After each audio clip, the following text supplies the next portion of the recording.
جنت سے نکل کر روح زمین پہ آنا اور اپنی آواز سے خدا کا وجود منوانا اس بات کی دلیل ہے کہ آواز انسان کی میراث ہے صدر عالی وقار۔ انسان کی تخلیق ان کی صدا سے ہوئی اور پھر جس نے اس صدا کو اپنا مسکن بنایا وہ اس دنیا و آخرت میں کامیاب ہو گیا۔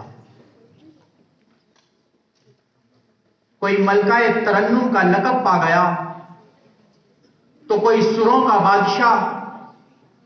نصرت فتح علی خان کہلایا، کوئی شاعر انقلاب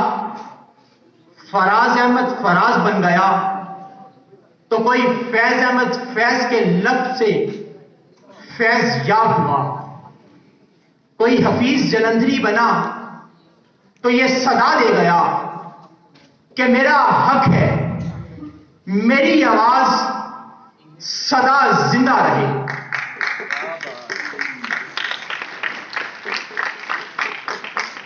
صدر عالی وقار کوئی اپاہج گری کے باوجود ڈاکٹریٹ کی ڈگری لے کر سرائکی میں یہ دھن دیتا دکھائی دیتا ہے کہ میرا یہ حق ہے میری آواز سدا زندہ رہے، اور صدر عالی وقار آواز کو زندہ رکھنے کے لیے قربانی دینی پڑتی ہے۔ جی ہاں،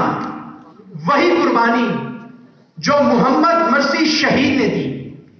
وہی قربانی جو لالت جان شہید نے دی، وہی قربانی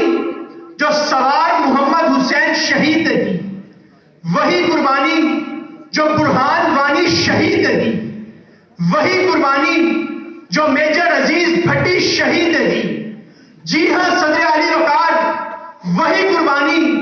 کہ جو زبان کٹوا کر سپاہی مقبول حسین نے دی اور یہ پرچار کرتا دکھائی دیا کہ ہاں میرا یہ حق ہے میری آواز سدا زندہ رہے، میرا یہ حق ہے میری آواز سدا زندہ رہے۔ کیونکہ صدر عالی وقار اہل غزہ میں کٹے پھٹے خون میٹے وہ لاشیں یہ صدا دیتے ہیں کہ میرا یہ حق ہے میری آواز سدا زندہ رہے۔ مجبور باپ جوان بیٹے کا لاشا اٹھائے یہ صدا دیتا ہے کہ جا کر نبی سے میرا سلام کہنا کہ میرا یہ حق ہے میری آواز سدا زندہ رہے۔ تو پھر صدر عالی وقار کشمیر ہو کہ چیچنیا، فلسطین ہو کہ بوسنیا، شام ہو کہ لیبیا، افغانستان ہو کہ ویتنام، ہر مرد مجاہد یہ صدا دیتا ہے کہ میرا یہ حق ہے میری آواز سدا زندہ رہے، کہ بھلے تعداد میں کم ہے مگر مقتل میں آئیں گے، بغاوت کرنے والوں کو کسی کا ڈر نہیں ہوگا، ہمیں تقدیر کے کوزوں کو ہاتھوں سے بنانا ہے، ہمیں توقیر آدم کا نیا مجدہ سنانا ہے۔